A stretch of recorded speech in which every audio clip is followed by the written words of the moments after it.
ವಿದ್ಯಾರ್ಥಿಗಳಿಗೆ ನಿಮ್ಮ ಪಾದಕ್ಕೆ ನಮಸ್ಕರಿಸ್ತಾ ನಾನು ಮಾತು ಪ್ರಾರಂಭ ಮಾಡ್ತೀನಿ.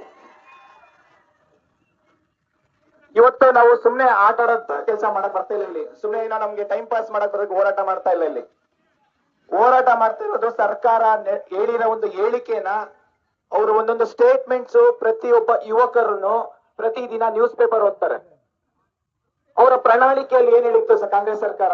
ಒಂದೇ ವರ್ಷದಲ್ಲಿ 2.5 ಲಕ್ಷ ವೇಕೆನ್ಸಿ ಫಿಲ್ ಮಾಡ್ತೀನಿ ಅಂತ ಹೇಳಿದ್ರು. 2.5 ವರ್ಷ ಆಯ್ತು ಯುವಕರಲ್ಲಿ ಬರೀ ಒಂದಲ್ಲ ಒಂದ್ ರೀಸನ್ ಹೇಳ್ಕೊಂತ ಎಷ್ಟು ಹೋರಾಟ ಮಾಡಿದ್ರು ಒಂದೇ ಒಂದು ನೋಟಿಫಿಕೇಶನ್ಸ್ ಆಗ್ತಾ ಇಲ್ಲ. ಆಗ್ತಾ ಇದ್ಯಾ? ಕಳೆದ 5-6 ವರ್ಷದಿಂದ ಯಾವುದೇ ನೇಮಕಾತಿ ಪ್ರಕ್ರಿಯೆ ಪ್ರಾರಂಭ ಆಗ್ಲೇ ಇಲ್ಲ.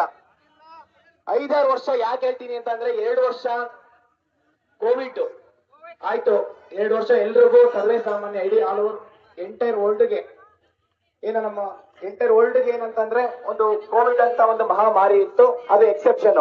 ಅದಾದ್ಮೇಲೆ 1 ವರ್ಷ ಎಲೆಕ್ಷನ್ ಇಯರ್, ಅದಾದ್ಮೇಲೆ 1.5 ವರ್ಷದಿಂದ ಒಳ ಮೀಸಲಾತಿ ಅಂತ ನೆಪ ಇಟ್ಕೊಂಡು ಒಂದೇ ಒಂದು ನೋಟಿಫಿಕೇಶನ್ಸ್ ಮಾಡಿಲ್ಲ. ಮಾಡಿದಾರಾ?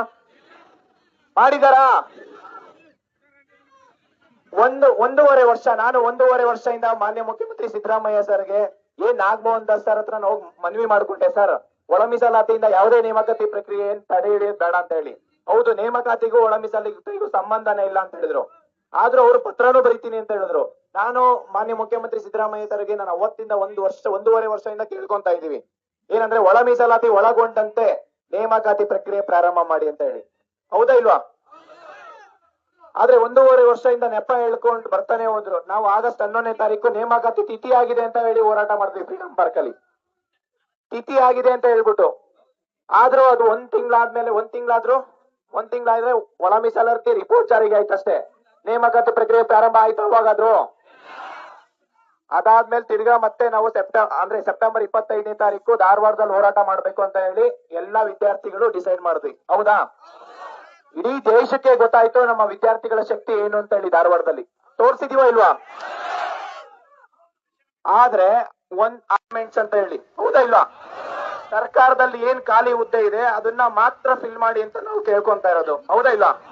ಕಾಂಗ್ರೆಸ್ ಸರ್ಕಾರ ಬರೋದಕ್ ಮುಂಚೆ ಪಾಪ PC ವಯೋಮಿತಿಗೆ ಆ ಹೆಣ್ಮಕ್ಳು ಕಣ್ಣ ನೀರ್ ಹಾಕ್ತಾ ಇದಾರೆ. ಮನೆ ಹತ್ರ ಹೋಗಿ ಮಾನ್ಯ ಮುಖ್ಯಮಂತ್ರಿ ಸಿದ್ದರಾಮಯ್ಯ ಅವ್ರನ್ನ ಕೇಳ್ಕೊಂಡ್ರೆ, ಹೆಣ್ಮಕ್ಳಿಗೆ ಮಾಮೂಲಿ ಅದು ಕಣ್ಣ ನೀರ್ ಹಾಕೊಂಡು ಹೋಗ್ತೀರಾ ಅಂತ ಹೇಳ್ತಾರಂತೆ. ನಿಮಗೆ ನಿಜವಾಗ್ಲೂ ನಾವೇ ಚಪ್ಪಲಿ ಹೊಡ್ಕೊಬೇಕು ನಿಮ್ಗೆ ಓಟ್ ಹಾಕಿ ಗೆಲ್ಸಿರೋದಕ್ಕೆ. ಆ ಗೃಹ ಸಚಿವರು ಮನೆ ಹತ್ರ 100 ಸತಿ ಹೋಗಿದ್ದೀನಿ. ಕಡಿಮೆ ಅಂತ ಅಂದ್ರೆ 100 ಸತಿ ಹೋಗಿದ್ದೀನಿ. ಅಲ್ಲ, 100 ಸತಿ ಹೋದ್ರು ನಾವು ವಯೋಮಿತಿನ ನೆರೆಹೊರೆ ರಾಜ್ಯಗಳಲ್ಲಿ ತರ್ಸ್ಕೊಬೇಕು, ಆಮೇಲೆ ನಾನು ಪರಿಶೀಲನೆ ಮಾಡ್ತೀನಿ ಅಂತಂದ್ರೆ ನಾನೇ ಇಷ್ಟು ಫೈಲ್ ತಗೊಂಡೋಗ್ಕೊಟ್ಟಿದೀನಿ. ಇಲ್ಲ, ನನ್ನ ಹತ್ರ ಎಲ್ಲ ಇದೆ ಅಂತ ಹೇಳ್ತಾ ಇದ್ರಲ್ಲ ಸರ್. ನಾನ್ ನಿಮ್ಗೆ ಏನ್ ಕೇಳ್ತಾ ಇದೀನಿ, ಸುಮ್ನೆ ನಿಮ್ಗೆ ಅಷ್ಟು ಫೈಲು ಬೇಕಿಲ್ಲ. ಈಗೆಲ್ಲ ಅಡ್ವಾನ್ಸ್ ಟೆಕ್ನಾಲಜಿ ಇದೆ. 5 ನಿಮಿಷ ಸಾಕು, ಸುಮ್ನೆ ಗೂಗಲ್ ಮಾಡ್ಬಿಟ್ರೆ entire state list, state by state ಎಷ್ಟೇ ಸ್ಟೇಜ್ ಇದೆ ಅಂತ ಲಿಮಿಟ್ ತೋರಿಸ್ತಾರ ಇಲ್ವಾ? ನೀವು ನೇಮಕಾತಿ ಪ್ರತಿ ವರ್ಷ ನೋಟಿಫಿಕೇಶನ್ ಮಾಡಿದ್ರೆ ನಾವ್ ಯಾಕೆ ಹೋರಾಟ ಮಾಡ್ಬೇಕು? ನಾವ್ ಯಾಕೆ ವಯೋಮಿತಿ ಜಾಸ್ತಿ ಮಾಡಿ ಅಂತ ಕೇಳ್ಬೇಕು? ಹೌದಾ ಇಲ್ವಾ? ನೀವೇ ನಮಗ್ ಭಿಕ್ಷೆ ಕೊಡಿ ಅಂತ ಕೇಳ್ತಾ ಇಲ್ಲ. ನಮ್ಮ ಬೇಡಿಕೆ, ನಮ್ಮ ಡಿಮ್ಯಾಂಡ್ಸ್, ನಮ್ಮ ರೈಟ್ಸ್ ಅದು. ನೀವು ನಿಮ್ ಮನೆಯಿಂದ ಏನ್ ಕೊಡ್ತಾ ಇಲ್ಲ, ನಾವು ಕಟ್ಟ ಟ್ಯಾಕ್ಸ್ ಇಂದ ನೀವು ಸರ್ಕಾರ ನಡೆಸ್ತಾ ಇದ್ರೆ ಹೊರತು ನಿಮ್ ಸರ್ಕಾರ ನಾವ್ ಹೇಳ್ದಾಗ ನೀವ್ ಕೇಳ್ಬೇಕು. ನೀವ್ ಹೇಳ್ದಾಗ ನಾವ್ ಕೇಳ ಅಂತದಲ್ಲ. ಸರ್ಕಾರ ನಾವ್ ಹೇಳ್ದಂಗ್ ಕೇಳ್ಬೇಕು, ನೀವ್ ಹೇಳ್ದಂಗ್ ನಾವ್ ಕೇಳ ಅಂತದಲ್ಲ. ನಾವು ಎಲೆಕ್ಟ್ ಮಾಡಿರೋದು ನಿಮ್ಮನ್ಗೆ, ನಾವು ಕೊಟ್ಟಿರೋ ಭಿಕ್ಷೆ ಅದು.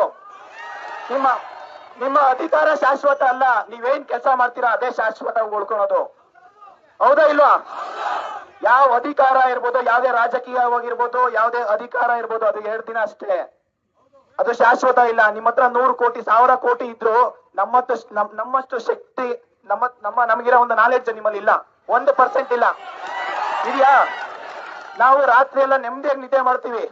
ನಾವು ರಾತ್ರಿಯಲ್ಲಿ ನೀವು ಬರೀ ಯೋಚನೆ ಮಾಡ್ತೀರಾ ಯಾವಾಗ ಬಂದು ಕಳ್ಳ ಲೂಟಿ ಮಾಡ್ಕೊಂಡು ಹೋಗ್ತಾರೆ ಅಂತ. ಹೌದಾ ಇಲ್ಲ? ನೀವು ಜಾಸ್ತಿ ಅಂದ್ರೆ 1 ಜನರೇಷನ್ ಇಲ್ಲ 2 ಜನರೇಷನ್, ಅದಕ್ಕೂ ಜಾಸ್ತಿ ಅಂದ್ರೆ 3 ಜನರೇಷನ್ ನೀವು ರಾಜಕೀಯ ಮಾಡ್ಬೋದು. ಹೌದಾ? ಆಮೇಲೆ ಯಾವನೋ ನಿಮ್ದು ಲೂಟಿ ಮಾಡ್ಕೊಂಡು ಹೋಗಿರ್ತಾನಲ್ಲ.